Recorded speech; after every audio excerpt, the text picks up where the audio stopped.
6 फरवरी को। हाँ, तो निश्चित तौर पे जनसैलाब भी होगा। मैं ऐसा आपको विश्वास दिलाना चाहता हूँ। यहाँ का शासन आपकी उस आवाज को दबा नहीं सकता। और इनको डी को भी प्रशासन को कहना चाहता हूँ, उनके खिलाफ कार्रवाई हो जो दोषी है।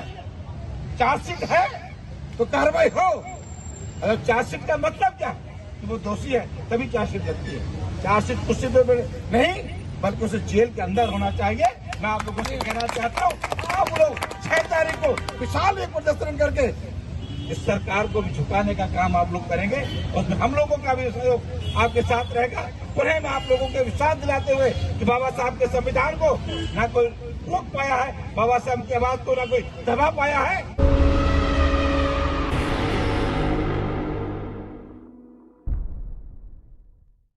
तो ईवीएम को भी सुप्रीम कोर्ट में उनकी लड़ाई लड़ने का काम करें। डॉक्टर रितु जी और सब उनकी टीम, मैं आपको यह आश्वासन दिलाना चाहता हूं, इस देश में ना बाबा साहब की बात कोई रोक पाया है और ना कोई भविष्य में रोक पाएगा। क्योंकि बाबा साहब ने सबसे बड़ा हथियार आप लोगों को शिक्षा का दिया है। तो जहां शिक्षा हो गई तो शिक्षा ग्रहण करेंगे, स्थान उपलब्ध स्वयं बनाने का काम करेंगे। आप लोग तो ड्यू कि पूरी टीम को, और जिस तरीके से आज बैकलॉग की बात रितु जी ने भी कही, हमारे एडवोकेट साहब ने भी कही, निश्चित तौर पे बैकलॉग इस देश में बहुजनों को हक मारने का काम कर रहा है। हमारी सरकार उत्तर प्रदेश में थी,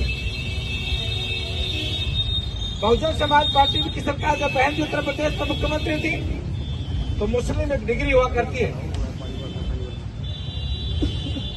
तो उस डिग्री को हासिल करने के बाद, उर्दू मौलवी डिग्री एक होती है, उसको हासिल करने के बाद उसे टीचर बनने का मौका मिले। लेकिन उससे पहले किसी सरकार ने उनको मौका नहीं दिया। क्योंकि आदरणीय बहन कुमारी मैत्री उत्तर प्रदेश के मुख्यमंत्री थी, उन्होंने कहा कि सब लोग शिक्षक बनेंगे तो मुझसे समाज भी पीछे नहीं रहना चाहिए। उस बुद्धि को ब्रिटिश के संकट लाकर तमाम बहन भाइयों को नौकरी देने का काम आदरणीय बहन कुमारी मैत्री ने करने का काम किया। आदरणीय बहन कुमारी मैत्री जी ने इस आंदोलन में की जहां तक बात, डॉक्टर साहब हमारे एडवोकेट साहब बोल रहे थे, तो मैं रितु जी आपको विश्वास दिलाना चाहता हूं कि आनंद जी हमारे नेशनल ऑडिटर, उन्होंने ट्वीट करके आपको संदेश देने का काम किया है। और बहन जी का संदेश तो पूरा देश जानता है। 2018 में आप इस देश ने देखा है, सुप्रीम कोर्ट को भी अपने फैसले को वापस लेना पड़ा। तो ये बहुजनों से न टकराए, ये बाबा साहब की आवाज बहुजन से टकराएंगे तो निश्चित तौर पर इन्हें वापस आना पड़ेगा कि बाबा साहब ने जो हमें हथियार दिया है, जो हमारा देश संविधान से चलता है, किसी की लाठी से ये देश नहीं चलेगा। ये बाबा साहब के संविधान ये लोग बल पर, ताकत के बल पर हम आपको कुचलने का काम करेंगे। हम आपके साथ करें, कोई आपको कुचल नहीं सकता। पहले हमसे टकराएगा तब आपसे टकराने के बाद कोई देश में करने का काम करेगा। मैं ज्यादा ना कहते हुए आप लोगों को विश्वास दिलाना चाहता हूँ कि अगर आप लोगों ने 6 फरवरी का जो आप लोगों ने आंदोलन की जो तिथि रखी है 6 फरवरी को, हाँ, तो निश्चित तौर पे जनसैलाब भी होगा। मैं ऐसा आपको विश्वास दिलाना चाहता हूँ। यहाँ का शासन आपकी उस आवाज को दबा नहीं सकता। और इनको डी को भी प्रशासन को कहना चाहता हूँ, उनके खिलाफ कार्रवाई हो जो दोषी है। चार्जशीट है तो कार्रवाई हो।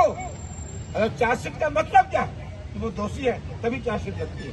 चार्जशीट कुछ नहीं बल्कि उसे जेल के अंदर होना चाहिए। मैं आप लोगों से कहना चाहता हूँ, आप लोग 6 तारीख को विशाल एक प्रदर्शन करके इस सरकार को भी झुकाने का काम आप लोग करेंगे।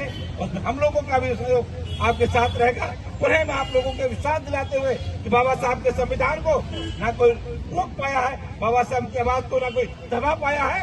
और न कोई भविष्य में बाबा साहब की आवाज को दबा पाएगा। जय भारत, जय संविधान।